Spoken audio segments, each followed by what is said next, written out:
Hi, I'm Jaclyn. And I'm Courtney, and this is Caffeinated Crimes. Happy November, mid-November. The time has changed when you were hearing this. If you're in a state that changes the time, which maybe next year none of us will have to change the time, but I I did guess read it's someone still say how we'll fall back and then spring forward and then never do it again. But I don't know if that actually went through. the last I heard was that it passed, which comes first, the House or the Senate? I don't know. It passed one of them, but like hadn't passed the other yet. So I feel like it's Hmm. still up in the air. So I don't know. But does anyone like falling back? Does anyone like it? Yes, because I get an extra hour. And I'm a sleepy bitch. But I But will is say that though, one I did hear hour? people say a few years ago, like maybe back in like the 60s, 70s, they did this Mm-hmm. where they got rid of daylight savings and it fucked everyone's heart arrhythmias up so bad that they had Oh, to put it back. So we might all be suffering because our bodies get so used to it. You know, like when people go on interesting. night shift and it like affects your Yeah. health and stuff, like when you work different hours. Huh. So I did read that that happened and that's why we have it again. So I wonder how long this will last. Interesting. I have not heard that. Yeah. I don't know. I just know I hate the early sunsets. Like they are just, Yeah, it's whew. already super early here, and then it's just gonna Yeah. get earlier. And Like when by it's the pitch time this is black. out, I'll be back, but I have to go on a trip alone, and it gets dark at like 6:30, and I'm like, "Look, can I be out after dark by myself? Am I Like, what allowed am to I do supposed to that? do? Am I allowed to? So You I order can't like takeout to stay your out hotel and room. have like the sunshine, So I'm like, Yeah. what am I supposed to do? Yeah. Yeah. When it's like dark, like pitch black by like 5 o'clock, it's just so depressing. And I know it's not like a long period of time that it's that bad, but it's like, whew, getting through these winter months is something. My cat also decided to just come grace her myself with her appearance. She also was just like slowly creeping up behind you. Like it was just like she appeared and then she's like, doot, doot, Yeah, doot. And because she she like knows I slowly usually fills the start screaming screen. at her when she starts coming this far. Let me kick her out really quick. She's like, maybe she won't notice I'm here if I go really slow. And now let me show my whole butthole to Aunt Jaclyn. So appreciated. Oh, yeah, she likes to show her butthole to people now when I have my Yeah. meetings. She loves to just like creep in and I try to ignore her, but she'll just like flop all around my arm and like Hmm. so everyone in the meeting's just like cracking up because they're just like, oh my God, like, what is she doing? Yeah. Like I end up having to take a lot of meetings from my couch so that Millie can like play in the floor in front of me because my office isn't really set up for Millie. So I'll be taking a meeting from the couch and I try to like blur my background, like where you can put the filter so Hmm. it's like not super distracting. That's what I So do like too. yeah, so like my dog will be there and she'll just be like chilling, you can't see her, and then all of a sudden she has to like get in my face, and so it just like appears out of nowhere because it's blurred and it's just like dog face, and everyone's like, "Hi Well, Rosie, hi hi. Dolly, Yeah. what are you doing?" Yeah. Pets, man, they're just Always always doing around. She did really something. good because we're double recording. So for the Hmm. first episode, she stayed under the bed whole time, sleeping. So Perfect. she just woke up, I guess, and was like, "All right, it's time for me to come." This is around the time we usually start recording, so Hmm. I think that's when she was like, "Oh, it's time to go bug mom." Like this is when Yeah. mom gets up. It's time And to she's bug like, her. okay. She's like, oh, I didn't realize you were in here for the last hour. Like I was still asleep. My bad. She's still waking up. But yeah, since like I mentioned, we are double recording. We don't really have a lot of updates this week. So listen in next week for any other updates. So Hmm. we'll go ahead and get started. So for this week's episode, we use the Lorena documentary on Amazon Prime, an encyclopedia.com article, a Washington Post article, and an ABC News article. And before we get started, we do just want to put a trigger warning in here. We are going to have some discussions of sexual assault and rape, spousal abuse. So if any of that is triggering to you, feel free to skip ahead at some points or skip this episode completely, and we will see you next week. Lorena Bobbitt became infamous across the globe in 1993 for cutting off her husband's penis with a kitchen knife. She was the butt of jokes for years to come, and her husband would go on to tell his story across many platforms and receive sympathy from the whole world. But what really happened that morning in June of 1993, and who were Lorena and John Wayne Bobbitt, and how did their marriage end like this? Let's discuss. So, Lorena was born Lorena Gallo in Ecuador in 1969. So, she moved with her family to Venezuela when she was 7 years old, and she described her family as poor but hardworking. Quinceañeras were popular there, in which a young girl is thrown like a very large party to celebrate her transition from childhood to womanhood. But Lorena did choose a trip to America for her 16th birthday instead of a quinceañera. And that was the first time she visited America, and she just fell in love with it and wanted to move there. She was like, this is my goal. Like, I want to live here. So after she graduated high school at 18 years old, Lorena moved to America on a student visa and stayed with extended family in the Washington, D.C. area. So she started taking English as a second language classes and watching TV to learn English. So Lorena went to the local community college and worked as a nanny and then as a nail technician at a nail salon. In 1988, Lorena met John Wayne Bobbitt when she was 19 years old, and he was a United States Marine, and they met at the Enlisted Club on the Marine Corps base. So John was born in Niagara Falls, New York, and went to live with his aunt and uncle when he was 3 years old. John also had two brothers who went with him, and his aunt and uncle were raising four boys of their own. So now they have like 7 boys. That's a lot of boys. Yeah. It's a lot of boys in a house. Like Kevin's family have like 3 boys, and I'm like, this is too much. It's like too much. That's the cutoff of testosterone here. Yeah. Now you got 7. Like, yeah. But he said his mother couldn't handle them and had a mental breakdown. John said his new family shared a lot of love and a lot of fighting, but later he did say that his uncle molested him. And he also said that his father abused his mother before they separated. John was a triathlete who had been on the varsity swim team in high school. He was in good physical condition and enjoyed playing basketball in his spare time. He described Lorena as having a cute accent and a sweet smile and said she didn't speak English very well. They did exchange phone numbers and quickly started dating. So Lorena had never dated anyone else before. I mean, she did move when she was very, very young. So she had, this whole life mission. She wasn't really dating around a lot. Mm-hmm. And her family was very strict, and she wasn't allowed to date without a chaperone or engage in premarital sex. So John's parents told him he should let Lorena go back to her home country, but he was like, no, I want to be with Lorena. And then one day, John found a ring at the bottom of a pool when they were swimming, and he used that to propose after 10 months of dating. Your modern day romance. There Found you this go. ring. Do you want to get married? Look, it was meant to be. It's right here. Let's do it. It's a sign. So the couple got married on June 18th, 1989, when Lorena was 20 and John was 22. So Lorena's parents were happy because she married an American and had a good chance of becoming a citizen. On June 23rd, 1993, John and Lorena were living in Manassas, Virginia. So Manassas is a suburb of Washington, D.C. with a population of 30,000. And at 5:06 a.m., Manassas City Police received a call from Prince William Hospital.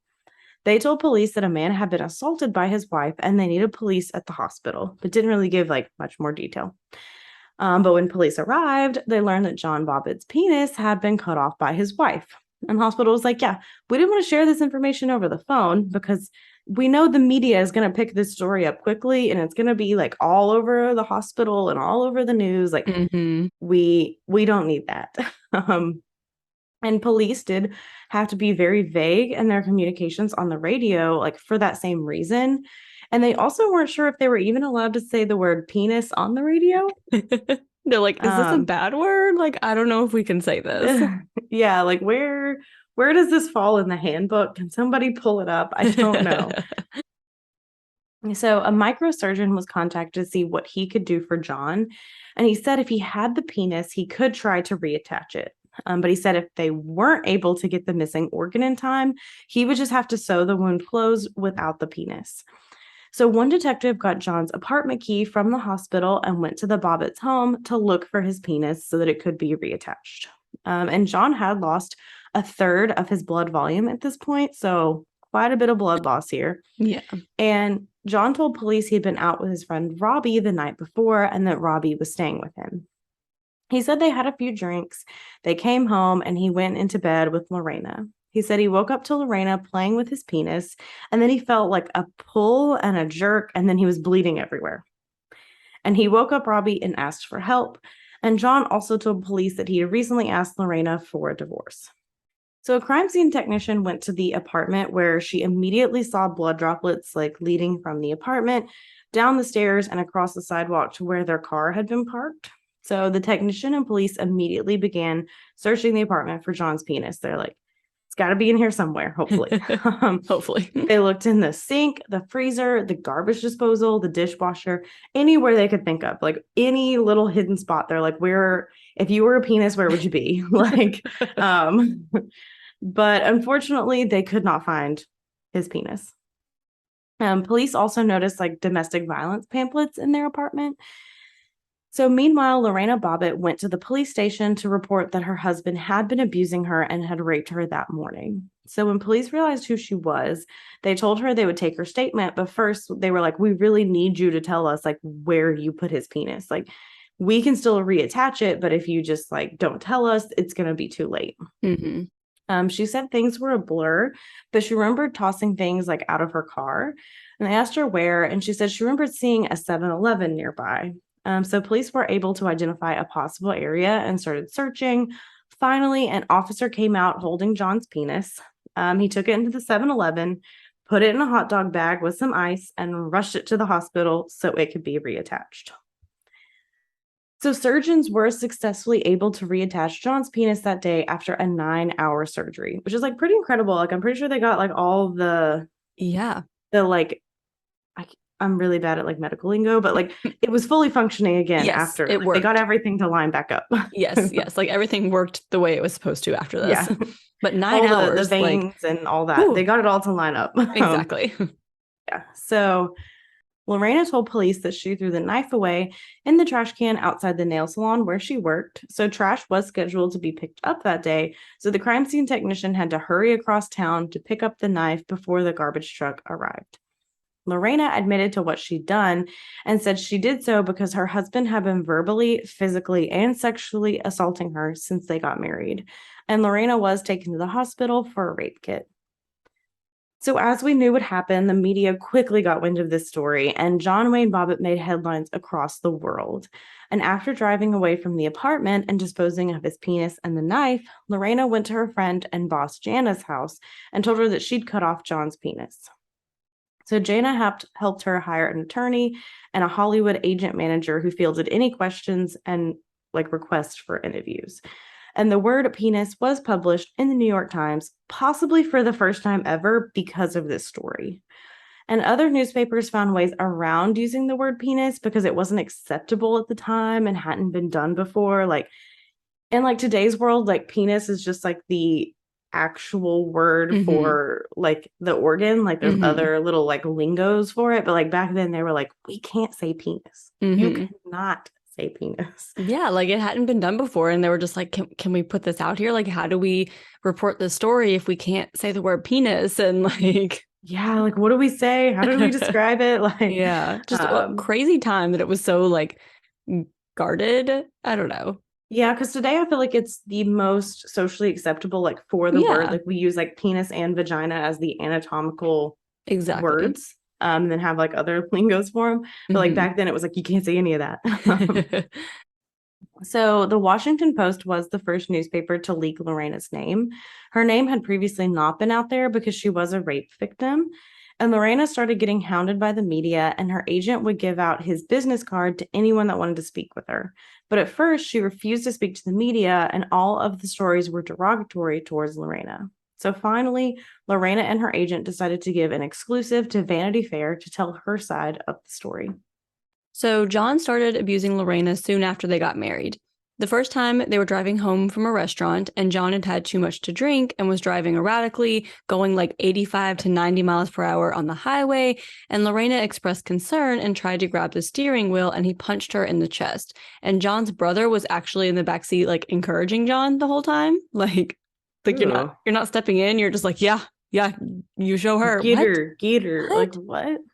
Ew. So Lorena said that John kicked her when they got back inside their apartment and told her not to cry. So an officer did show up and asked Lorena if she had any place to go, and she said no, but she left in her car anyway and stayed in the parking lot of the salon where she worked. So John started abusing alcohol frequently and would become more violent when he did so. And he had a lot of trouble holding down a job after getting out of the Marine Corps. So Lorena was the one working extra shifts and paying all the bills. They did end up buying a house, but it was foreclosed on because Lorena couldn't afford the mortgage payments alone. And the Bobbitt's neighbors reported hearing frequent screaming and thumping coming from their apartment, and that they saw bruises on Lorena. Police were called out to the Bobbitt household for domestic violence multiple times in the years they were married, and Lorena said that John had raped her many times throughout their marriage. Lorena had actually requested a restraining order against her husband just 2 days before the incident. So Lorena was charged with malicious wounding, and there was an outcry from abused women everywhere that she was charged while her abusive husband was not. So finally, 6 weeks later, John was charged with marital sexual abuse. So to be convicted of spousal rape at the time, you had to have been separated from your spouse at the time of the crime, and you had to cause permanent or significant physical damage. So you basically legally could not rape your wife at the time. Like you had to like not be living in the same household, and you had to like disfigure them for it to be considered rape. Just disgusting. Yeah. So the charges John was facing would have a much lesser penalty if convicted than spousal rape would. So it was kind of a low charge. It wasn't a huge thing. And Lorena's defense team moved to have Lorena's trial delayed until after John's, so that if he was convicted, they could use that in her defense. So they did win that, and John did go to trial first. So John went to trial in November of 1993. And there were tons of reporters outside, but they were denied access inside because this was a sexual assault trial, so they weren't allowed in the courtroom. But tons of people set up outside the courtroom selling souvenirs like underwear and T-shirts that said, "Manassas, a cut above the rest," or "Don't cut me short." And a local restaurant, it gets worse. And a local restaurant served the Bobbitt Special, which was a hot dog with cut French fries. Like this, the mockery that was made of this situation is just absurd. Like it blows my mind that this happened just 30 years ago. Yeah. So at first, John denied having sex with Lorena the morning she cut off his penis, but her rape kit did show evidence of sexual intercourse that day. So then John said he didn't recall if they had sex or not. He's like, I don't know. Okay. Just changing his story. Yep. So a detective testified that John told him at the hospital that if he had sex with her, it was in his sleep because like that happened often to him. What? Okay. Sleep sex, man. Yeah. So the doctor that examined Lorena testified that there were no outward physical signs of rape, which there are not always or even frequently. And also that her mental state didn't match that of a rape victim, which there is no way to quantify that, sir, but okay. And especially because she's been a rape victim for so long. So like, it might not be as many like, quote, physical signs because she probably has gotten to a point where she's like, well, if I just, this is, you know what I mean? Like not, it's very different than like the first time. Like she's been living this for years. Like, exactly. So the former head of forensics for the FBI was hired and reviewed the evidence in John's case. So he claimed that Lorena's panties had been cut like with scissors and not like torn like during an assault. So he's like, oh no, she did this herself. They weren't torn off of her. I can clearly tell they were cut. And since Lorena had admitted to going to the nail salon where she worked right after the incident, the defense team claimed that she used scissors from the nail salon to rip her own underwear. So Lorena testified that her husband came home drunk at 3 a.m. and raped her. She then went into the kitchen and saw a kitchen knife. She grabbed the knife and cut off her husband's penis. She took it with her and tossed it out of the car window as she drove, and then she threw the knife away in the trash can of the nail salon where she worked. So the jury deliberated for 4 hours before finding John not guilty of marital sexual abuse.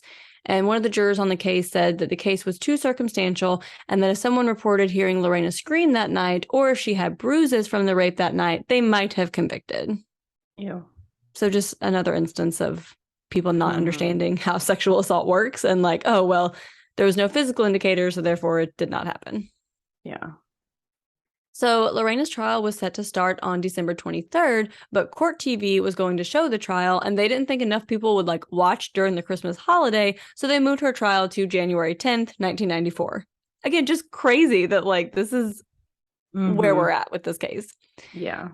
So John moved to a ranch outside of Colorado Springs so that he would be hidden away from the media between his trial and Lorena's trial. And his attorney instructed him not to speak to the media, like just keep a low profile, just kind of do your thing, don't mess this up, you know. However, John heard about a John Wayne Bobbitt lookalike contest happening at a Hooters in Colorado Springs, so naturally he went against his attorney's advice and left the ranch so that he could go win this lookalike contest. So now everyone knew where he was hiding. John also went on Howard Stern for a New Year's Eve telethon to raise money for his legal defense, where they used a penis meter to demonstrate how much money they had raised. My God. Yeah, like this case is wild. So meanwhile, Lorena was a joke on national TV. All of the late night talk show hosts and comedians like had a bit making fun of her. They called her this hysterical Latina. Like there's just tons and tons of jokes about what she did to her husband. And again, nothing about the abuse that she endured. So there were even more reporters present at Lorena's trial, and they were allowed in the courtroom this time because this wasn't considered a sex crime, which I found interesting because I feel like cutting off a penis would be a sex crime, but I guess not. But the judge accepted the fact that all of the jurors were familiar with this case because like there was going to be no one who would not know about this case. Yeah, everyone. There's at your local diner, there's a Bobbitt special. Right. Like, and I also feel like too, in a case this widespread, if you were to find 12 people who didn't know about it, I don't feel like that would be a jury of your peers because I feel like those 12 people would be so different from the general population, like for whatever reason that they aren't, you know, up to date with like the current news or whatever. Like, I don't feel like that would count as a jury of your peers because they would be so different from the general population for whatever reason. Yeah. But basically because he knew that they would all be aware of it. Like they didn't ask those questions. They just said that they just asked that they have an open mind when making their decision. So John testified that he worked until 2:30 on the afternoon of June 22nd, the day before. He said that his boss didn't need him anymore and said he could go home early. So he went out with his friend Robbie that night and they went to some clubs to drink. So John said that he only had 2 beers and 2 shots like over the course of the night. So he said that he was not intoxicated at all when he got home. So Virginia law would not allow Lorena to testify about a history of abuse, and she was only allowed to discuss events that had happened within 5 days of the incident. So like, we don't care that you've been abused for 4 years. You can only talk about what happened this week. So she said that John had raped her the Friday before, but then they had consensual sex on Sunday.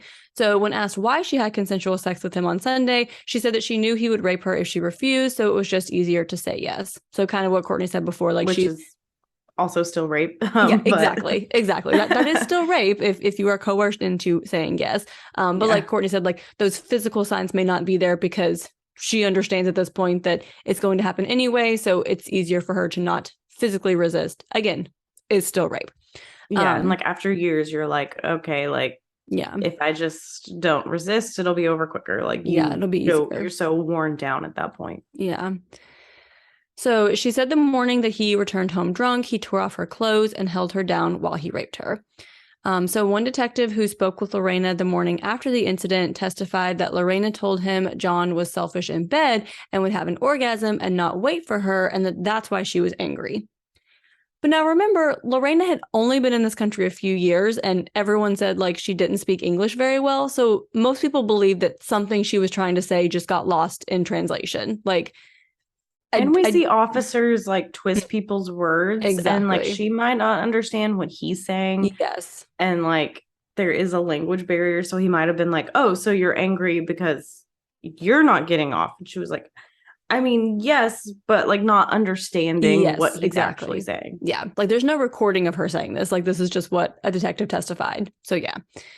So Lorena said that she had been in the process of leaving John and moving out of their apartment right before the assault. So that Sunday night, she had told a neighbor that her husband beat and raped her and she was moving out. And she did mention that she had tried to leave him before, but he had always found her. She did say that she didn't want her friends to know that she was moving out. because she didn't want them to know that he was hitting her again. So like when her friends were questioned of, oh, did you know she was moving out? They're like, no. And she's like, yeah, like I was embarrassed because my friends knew that he had Mm-hmm. done this before and I didn't want them to know that he was doing it again. So I kept that to myself. Yeah. And Lorena's parents had been married for a long time, and she was a virgin when she met John. So like she considered divorce to be this like personal failure. So she was having a really hard time accepting the end of her marriage because, like we said, she came from like a strict family that had these like more conservative values of like you don't have premarital sex, like you have to date with a chaperone, like you were married to one person for your entire life. And so even though that Mm-hmm. person is abusing her, she's like, I still am struggling with accepting that. Um, but John said that he was the one that had asked Lorena for a divorce and that she was upset and was resisting the divorce. Which again kind of comes back to her being like, I'm a failure, which is why Mm-hmm. she could be resisting. Yeah. So Lorena testified that she was working on June 22nd when John called and asked her what time she was coming home. She said she was working until 8 p.m. at the nail salon, so she wouldn't be home until late. When she got home from work that night, John and his friend Robbie were still out, and she said she was woken up at 3:15 a.m. by the door slamming shut when the two men got home. She said John got into bed and fell asleep, and she woke up later to him pulling her underwear down and getting on top of her. She said he grabbed her wrist and held her down, and she told him she didn't want to have sex, but he raped her anyway. And she said she could barely breathe because he was on top of her, and she asked him why he did this to her again and again, and he just pushed her away.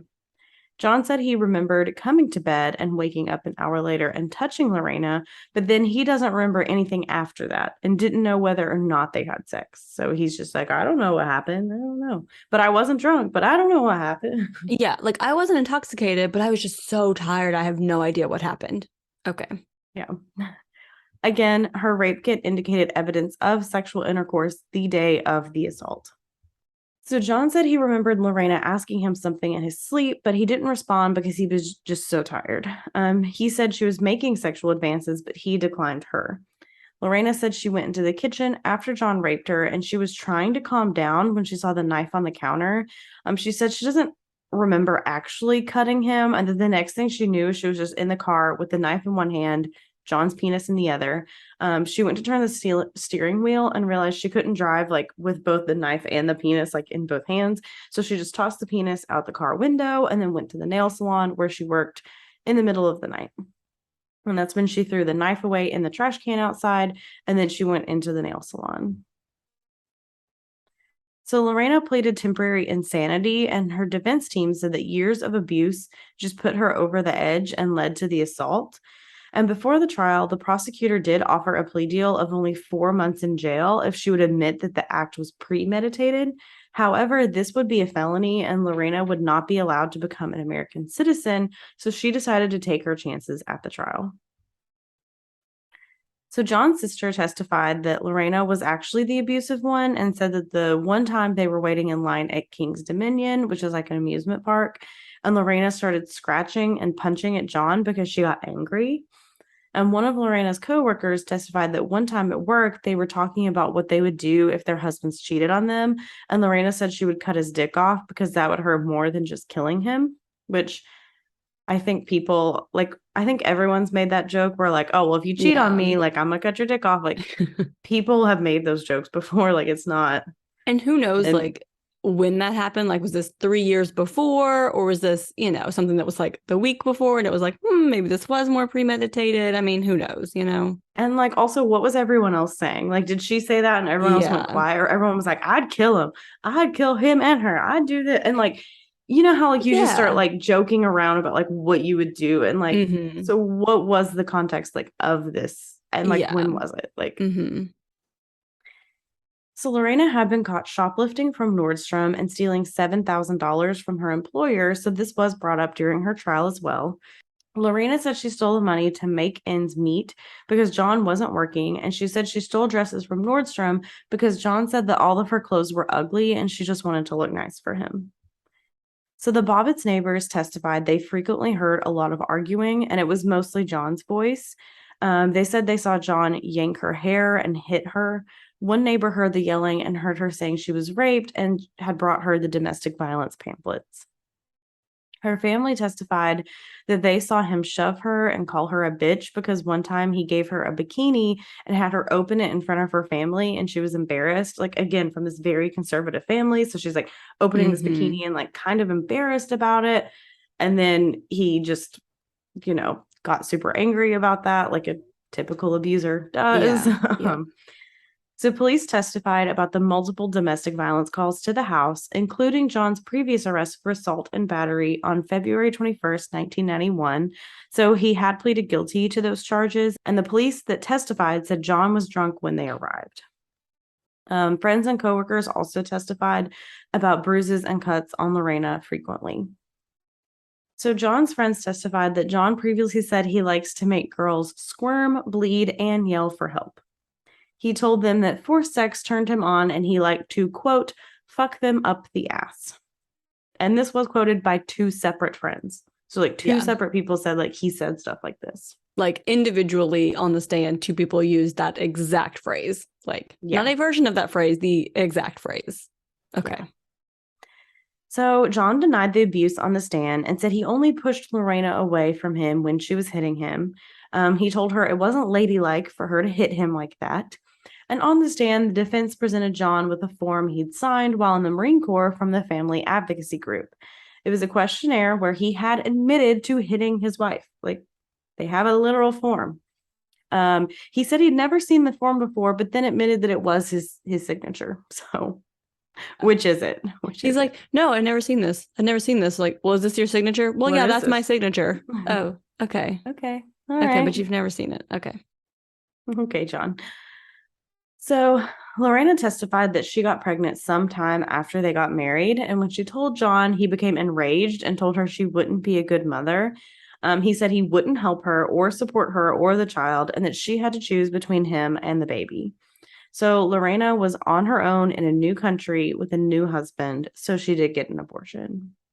She testified that John was making jokes about it the whole time, to the point that the nurse removed Lorena from him prior to the procedure. Like, that badly. Like, your husband, when you're getting an abortion, is doing this. Like, absolutely disgusting. Like, this is a very emotional decision, and you're just like joking about it, and like to the point where the nurse is like, you got to go.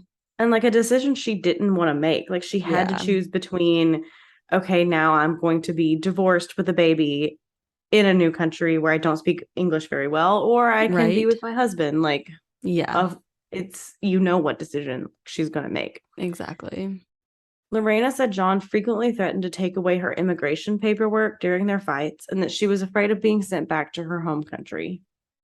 So Hispanic people from all over the DC area came to support Lorena, and they understood that she was an immigrant and an abuse victim whose immigration status was something that contributed to her husband's abuse and manipulation. So he's just using it like all the time, which is just absolutely fucked up as well. And there were 50 to 100 Hispanic individuals outside the courthouse at any given time during the trial.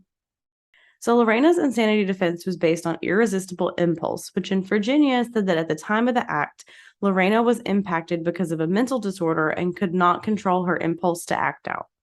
So a doctor on the stand said that Lorena was suffering from PTSD, depression, and panic disorder at the time of the assault. The doctor didn't believe that she had control over her actions at the time. One of Lorena's nail clients, named Mrs. Keegan, testified that she saw Lorena just days before the incident, and she said like her manicure was bad and her eyebrows were like kind of uneven, like Lorena was distracted. And when Lorena adjusted her sleeves, Mrs. Keegan saw that she was bruised from her elbows to her wrists. She asked Lorena what happened, and she said her husband hurt her. But Lorena asked Mrs. Keegan not to do anything and said her husband would kill them both. Months later, Mrs. Keegan was watching the news when she saw footage from John's trial and recognized Lorena from the nail salon that day. She reached out to the Prince William's courthouse and told them what she knew. So it was too late for John's trial at that point because the jury was already out, but they did put her in contact with Lorena's defense attorney to testify during Lorena's trial. After 6 hours of deliberation, the jury found Lorena not guilty by reason of insanity. They said they didn't believe John's testimony on the stand that he didn't rape or abuse Lorena. She was remanded to the Commissioner of Mental Health and sent to a state mental hospital to undergo a 45-day evaluation. So her evaluation included both psychiatrist and psychologist, making sure that Lorena would no longer be a threat to herself or anyone else. And at the end of her evaluation period, the team of doctors ruled that inpatient hospitalization was not required for Lorena, and she was released. Meanwhile, John was very much enjoying his fame. So outside of Lorena's trial, he autographed shirts that said "severed part" with a photo of Lorena and a knife on the front and "love hurts" on the back. Again, just this huge joke, and he is just like playing right into it. He went on media tours, and he would like have drinks with his fans, would autograph items in bars, was just like famous, like for being an abuser. It's wild. Yeah. He also starred in a porno film that was a reenactment of the day Lorena cut off his penis. And it became the fourth. Yeah. And it became the fourth highest grossing adult film at the time. Who is watching that? Who? Apparently tons of people. I think you're just watching it because you're like, I gotta fucking see this shit. Is so and not crazy. really I have to, like, I want to jerk off to this, but I'm just like, why? Oh my God, it's so fucked up. Yeah. So John announced that he was getting a penis extension. And so he would like talk about it on all these talk shows. And the operation was actually filmed and featured in the adult film called Frankenpenis. But the surgery was botched. And later John learned that the surgeon who performed it had many malpractice suits prior to John's surgery. And that's why you don't get a penis enlargement. Just don't do it. What? It's so dumb. And the microsurgeon who performed the surgery that reattached John's penis originally was like, if he had consulted me, I would have been like, you don't need to do this because like we were able to put your penis back on to full functionality. Like, don't fuck with it. Like, don't mess it up. Don't. Like, if you one little thing and it's gone. Like, it took us 9 hours to fix your penis. And then you're just going to go get it enlarged. Like, you should be grateful that it is attached and working. Like, yeah. So I guess he had issues with it for a long time, but supposedly it regained functionality at some, who knows? I don't know. Which is kind of, I don't know if ironic's the right word or if I'm being like Alanis Morissette here. But like you get your penis like cut off and it gets fixed. And then you're just like, well, I'm going to go fuck with it some more. Yeah. So now your penis isn't working and it's literally just your own fault. Exactly. You're like, no, this and it's kind of your fault. This all happened at the first place because you're an abuser. So it's just like the ultimate like karma circle. It's just like full circle. Exactly. And John actually ended up filing for bankruptcy despite all of his media tours and all his porno film money and everything. And he never paid his attorneys or the hospital that performed his original surgery. So, meanwhile, Lorena turned down book deals and movie deals and $1 million to pose in Playboy. She was like, no, I'm not going to do that. Especially at this time, like, Playboy is a big deal. Like celebrities are in Playboy, like it's like Pamela Anderson, like all that. And it's like, you're like, no, I'm not going to do that, which is like speaks very much in this case. Yeah, definitely. So in 1990, then Senator Joe Biden was very instrumental in passing the Violence Against Women Act, which made huge strides in protecting women in domestic violence situations. So the battered woman syndrome redefined self-defense by explaining that there's just this like accumulation of helplessness that leads these women to constantly feel as if they are about to be attacked. So traditional self-defense involves like the response that you feel like your life is in danger, but the battered woman syndrome helped explain that abused women may constantly feel that their lives are in danger, even if they're not like in an immediate situation that may result in harm. Like we see this with women that like shoot their sleeping husbands who are abusers. And it's like, yeah, your husband was not about to attack you in that moment, but because you have suffered abuse by this man for years, it reaches a point where you're like, I constantly feel like I'm in danger, even if a quote reasonable person would not see this situation as me being in danger. But like in my head, I am because of what I've been through at this point. So Lorena did have a lot of support with like women's groups, but unfortunately there was very little media coverage about her abuse because most of the coverage was about jokes about her cutting off John's penis. Like there was like when you hear about this case, like most people just think of this crazy woman who cut off her husband's penis and no one thinks about like the severe abuse that she went through. And a lot of people say too, they're like, oh yeah, she bit it off and like stuff like that. Like it gets misconstrued a lot in like even like people today, like when they like reference it. And if you at this point are still having sympathy for John and still think that he did not do anything and that Lorena was the crazy one, let me tell you some more about what John's been up to since this happened. So on May 6, 1994, John was arrested for assault for throwing his new fiancée, Christina Elliott, against a wall. So that June, he went to court again for a paternity suit because a woman named Beatrice Williams claimed that he was the father of her 17-month-old son. Do the math there. And he arranged a settlement with Beatrice. And then 2 months later, he was convicted of a misdemeanor for the assault against Christina and was sentenced to 60 days in jail, but only had to spend 15 days in jail.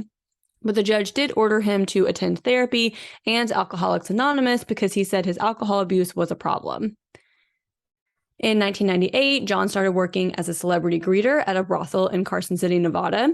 Again, celebrity. What? So yeah, the other employees there joked that he was just like bad at everything. Like they were like, if he's like trying to bartend, they're like, we had to quickly get another bartender in there because like he's gonna fuck it up. If he's like driving the limo, they're like, oh, we need to find somebody else to drive because one time he let an 18-year-old girl drive the limo who was not supposed to be driving the limo. Just like so incompetent. Like this man could not do anything. They're like, yeah, we just keep him around because of his fame. Like it's good for our business. He like brings people in. Yeah. Yeah. The manager did say that he would go from like this nice guy to an asshole after 3 drinks. Again, pattern. Same shit. The escort said that he was verbally and physically abusive to them. He was eventually banned from drinking on the property and was then fired altogether. But after he was fired, John's family went to his boss's house and threatened her, and they did eventually decide to rehire him, again, just because of the attention they got from him working there. So they're like, oh, we'll put up with this abuse because we make more money from it. At one point, John was charged with stealing $150,000 worth of clothes from a chain store and like trying to return it to other locations in this chain for cash. Oh my God. Okay. So then John started dating a woman named Desiree. So in the documentary, like her face is blurred out. So I don't know if this is an alias or not. So just keep that in mind. But she lived in Nevada. And so she was helping him move back to Niagara Falls, New York to be close to his family. So John told Desiree that he was living paycheck to paycheck and asked her for some money. So she then started paying his rent and would travel back and forth between Nevada and New York. And she did this for a couple of years. So like finally she's like, this is too much. Like I want to end things. She went to New York to get her name off of the apartment lease so that she's no longer responsible. But John was very angry when she told him that, and he started beating her with any object he could find in the apartment. He pushed her over the edge of the balcony and like held onto her legs, like dangling her over the balcony, and threatened to drop her. And he did eventually pull her back inside by her hair. He then took her into the apartment and raped and sodomized her. He told her that she was his Lorena now. And John held Desiree in the apartment and tortured her for 3 days. He did finally untie her and she ran and got away. And thankfully, a young girl was homesick that day and heard noises and looked outside and saw John dragging Desiree through the hallway. So Desiree did have someone to corroborate her story. Like it wasn't just a he said, she said this time. But John was only charged with harassment because Desiree chose to not initially report the rape. But John was found guilty and sentenced to time in jail, and he was 32 years old at this time. So all this shit he's done, and he's only 32. Exactly. So in 1998, Lorena was arrested for assaulting her mom. So Lorena was living with her parents at the time, and her mom went to their neighbor's house with scratches on her face, claiming they were from a fight with Lorena and that Lorena punched her in the face. But during the trial, Lorena's mom testified that she was the one that started the fight with Lorena that night. She said that she was like pestering Lorena about her bills, and she followed her into the bathroom where she hit her with the door. She then said that Lorena like locked arms with her, I guess was kind of like holding on to her and like wouldn't let her go. So then she bit her. She said that she also scratched Lorena in the face and that the scratches on her own face were like from a pimple that had like ruptured, or maybe she caught it. Yeah, or she was like poking at it. Yeah, or like maybe Lorena did fight back and scratch her and it looked worse than it really was, something like that. But the neighbor testified that Lorena's mom told her that night that Lorena jumped on her and was beating her in the head with her fists. So Lorena was acquitted of these charges. So I don't know if this is a case of a mom trying to protect her daughter, and so she's lying about what happened, or if really nothing did happen. Who Yeah, knows? and I mean, if it is the story where she's like pestering her and like following her to where someone Yeah. like Lorena has maybe a safe space in her bathroom and she's like triggered Hmm. and goes into like blind rage kind of thing. You know what I mean? Not where it Yeah. was like she's just like beating her up for no reason. Like maybe she was Yeah. triggered by like the whole scenario. Yeah. So And like yeah. not to justify it if that is what happened, Yeah. but it could explain why it happened. Again, if that is what actually happened. But who Especially knows? since we don't hear any other really reports of Lorena getting like in Yeah, trouble. So exactly. So in 2003, John was married to another woman and was arrested for abuse and battery and spent a couple of years in prison. So we now have, what, four different women that have at reported at this least. point. And we Yeah, have everyone in that brothel who was like, he was physically and verbally abusive to us, exactly. and Lord knows what else he did to them. Yeah. So Lorena started going to domestic violence shelters and speaking about her experience. She went to college and met a man named David Bellinger. So they moved in together and had a child together. Some reports call him her husband, some call him her partner. So I'm not really sure if they're legally married or not. Doesn't really matter either way. Lorena continued working as a manicurist for a while. And then she was later a hairstylist and a real estate agent. And David said that she would like buy Christmas presents for families who would spend the holidays in domestic violence shelters. And to this day, she still devotes a lot of her time to domestic violence work. She actually started a nonprofit called Lorena's Red Wagon, where she helps survivors of domestic violence. She now goes by her maiden name, Lorena Gallo, and still lives in Manassas, Virginia. So John wrote many letters to Lorena after their divorce. He would find her address and where she worked. He would send emails, physical letters in the mail. And he wrote, and this was like they literally showed these documents, text messages and letters in the documentary. He wrote that they would make a lot of money if they got back together. And then if Lorena had his baby, people would want to do interviews with them. Again, this is his whole life. He's stuck on Mm-hmm. like this one moment in time that he's stuck on that fame forever and never wanted to do anything else. Yeah. He's like, oh, it'll be a great news story if the Bobbitts get reunited. Like people will love it. They'll want to like do interviews with us. We'll make so much money. And he was actually interviewed in the Amazon Prime documentary. Like he told his side of the story, which is where we included his side of the story. But he also called women opportunistic gold diggers and said they used men as a stepping stone to further their career, just like immigrant women marry men for a green card. So, like So the I feel multiple like, women who paid your rent because you couldn't even get your ass up and work. yeah, they were opportunistic gold diggers. Mm-hmm. Digging for what, sir? You ain't got nothing. What are they Filed digging for for? bankruptcy. Like, you didn't even pay your own bills. Like, what are you? But I feel like that statement very clearly sums up how John Wayne Bobbitt feels about Mm-hmm. women. Um, so Lorena was interviewed by a woman named Amy Chotsk. Sounds I don't good. know. I'm so sorry. With the New York Times about her decision to finally be involved with this Amazon Prime documentary and to speak out publicly after all these years. So Lorena said, quote, I was the subject of so many jokes in the 90s, and to me it was just cruel. They didn't understand. Why would they laugh about my suffering?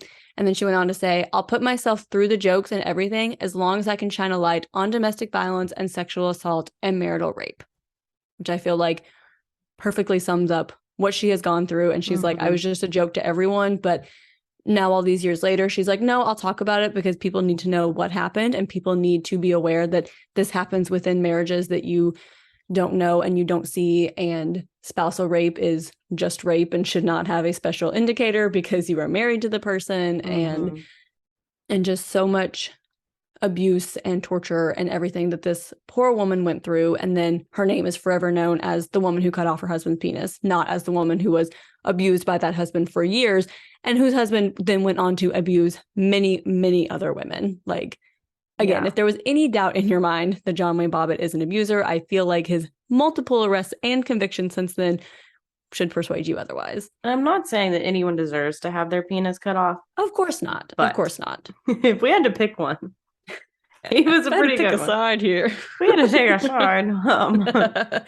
Yes, yes. It And I think it does not. shows how selfish he is that, like, that big trauma did happen to you, and surgeons spent hours making sure you could have your penis again. And you file for bankruptcy and don't even like pay the hospital or pay them, and then get a penis enhancement, and you're in pornos about it. Like, just the lack of like self-aware. Like, how is that not an eye opener for you? How is that like, how are you doing this? Like, it's just insane to me. Like, that's your reaction to it.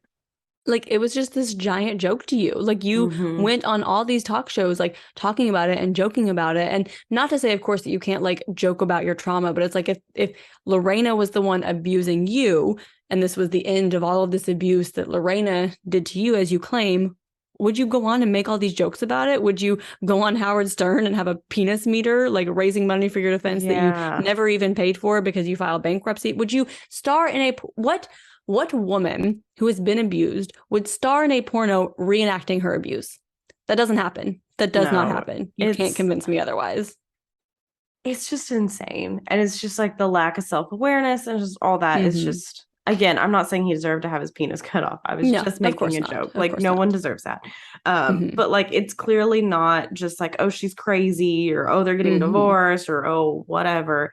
It's like there were years and years of abuse that led up to this. And then obviously he just kept abusing and kept trying to make money off of, you know, his crazy, quote, crazy ex-wife. So exactly. Just insane. Yeah. So now that we've gone through this wild ride of story, Courtney, what is your perk of the week? Also, I want to make a note that I hope everyone did a drinking game of how many times we said penis. I thought about cracking a beer this morning and drinking, but then I had to talk also, so I couldn't stop and take a sip every time I said it, you know? So if you do, please let us know how many times we said it. If someone out there wants to count how many times we said it. We said penis a lot in this episode. You're probably drunk right now. Penis, penis, penis, penis. So my perk of the week. Oh, go ahead. I said that's like How I Met Your Mother, where they do a drinking game when Robin says and then to the end of it, she's like but and they're like, oh no. Yeah. But my perk of the week is that Love is Blind season 3 is back. It is wild. It is a shit show so far. At this point, I think by the time this comes out, a lot of the episodes will be out. So I'm very interested to see what happens, because some of these couples are interesting, to say the least. So we will see how this season goes. I don't think any of the seasons are going to be as good as the first season, but it's still just it's a fun ride. I know it's people's lives, but it's a fun ride to ride on. But yeah, so that is my perk of the week, is just watching it. So if you're also watching it, like, just message me and we'll talk about it. Jaclyn, what's your perk of the week? So my perk of the week is The House of the Dragon, which, if you have been living under a rock, is the Game of Thrones spinoff, the first in probably very many, apparently. But at the time of this recording, they just released the last episode of the first season last week. So I feel like it was a good, solid season 1. Really enjoyed it. Actually stayed up late on Sunday nights to watch it live. I know everyone's shocked, like starting a show at 9 p.m. Who am I? But, you know, Andrew and I wanted to watch it together, and Andrew spends entirely too much time on the internet to be able to watch something 24 hours after it comes out, because he would know everything about it. So, but yeah, I feel like it was a really good first season. I heard they haven't even started filming season 2 yet. So who knows? It'll be forever before we get it, because they didn't announce season 2. I guess they were waiting to see how it did, which you should know it's going to do great. But exactly. Yeah, it's been good so far. I thought it was a good like build up for what it is. Like some of the time jumps, I wish they were a little bit more clear about. Like sometimes if I was trying to be like, I'm like, how much time has passed? How old are people? Because confusing. Christian Cole has looked the same and Damon have looked the same, except he cut his hair one time. They look the same. And then we had like 2 actresses had an age jump. But then they didn't have a jump after that. And I'm just like, how old is everyone? What year are we in? Can I get a little bit more? Yeah. Give me some dates at the beginning, please. My favorite thing I have to mention, so spoiler alert right here. If you've not watched it and you're wanting to watch it, please skip forward 30 seconds to a minute. Anyway. Yes. My favorite thing is how the king has been like literally looking like a bag of bones walking on death's doorstep for like 5 episodes. Like I thought he was going to die 5 episodes ago, and then he dies and Damon's like, he was murdered. How did he Yes. die? I'm like, you just saw this man. Half of his face was rotted away. What do you mean, how Right. did he die? And everyone's seeming so like shocked, and I'm like grief is hard even if you know it's coming, but you're not surprised. Like you're But like that's my thing. That's like what I'm saying too, is it's like they were like, how did he die? What do you mean? We just saw him. I'm like, he was he didn't have bedridden. half a face. He was just taking whatever that like milk, mother, whatever milk, goat's milk, mother's Mother milk, milk, whatever. What do they call it? drinking breast milk to go to Honey sleep. What do milk? you I don't know. They called it something fucking weird. And he was just taking like basically drugged up the whole time to like try and keep him Yeah. just stable and not Hmm. in existence. And I'm like, what do you mean? How did he die? Why are you shocked? This man should have died 5 episodes ago from how he was looking. Oh gosh, exactly. But Anyway, that's the overall, end of the it's very good. spoiler alert. Okay. Yes. Welcome back. Welcome back. We Yeah. are done with spoilers.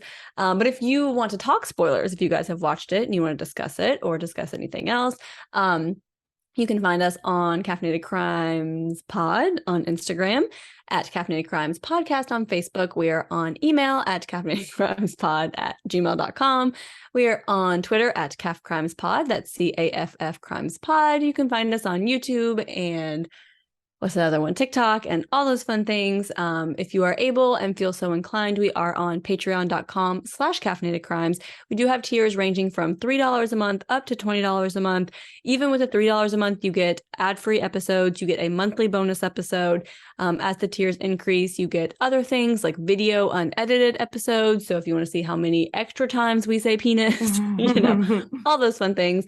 We have pins, we have stickers, we have monthly hangouts and quarterly gifts and all kinds of just fun little perks. So if you are able, we would love for you to join us and see what other bonus content we have for you guys. Yeah, and as always, please give us 5 stars on Apple and Spotify. That helps us get noticed, hopefully maybe get ranked one day. But in the meantime, go have a cup of coffee. And don't commit a crime.